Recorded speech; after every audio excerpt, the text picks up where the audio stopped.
How's it going, everyone? In today's video, I'll show you on how you can use the scale trigger in Geometry Dash. Now, of course, you can customize your triggers the way you want to. So the first thing that you are going to do is to just head over to the triggers category. And from here, let's then look for the scale trigger.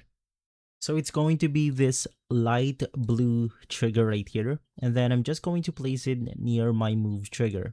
So it's going to be extremely simple. Just click on the edit objects function and the target group IV. In my case, it's going to be group number 1 because I actually want to increase the size of this blocks right here. Most likely you are going to be using it in order to increase the size of your enemies, but in my case, I'm just going to use this blocks as an example. So heading back to our trigger, so let's just simply click on it. And then let's click edit object. And from here, of course, you can now edit descaling or other options of your targeted group IV. So in my case, I'm going to be increasing the size of the objects to 2.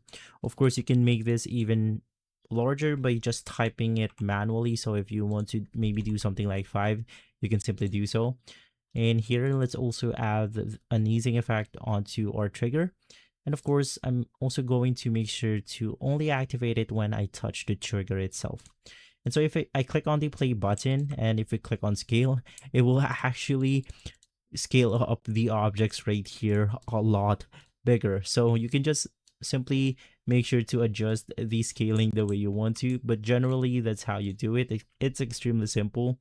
Let's go ahead and add another one as an example. And as you can see, it will also increase accordingly. And so that's how you simply use the scale trigger in Geometry Dash. If this video has been helpful, leave a like, subscribe, and follow us for more videos like this. And as always, thanks for watching.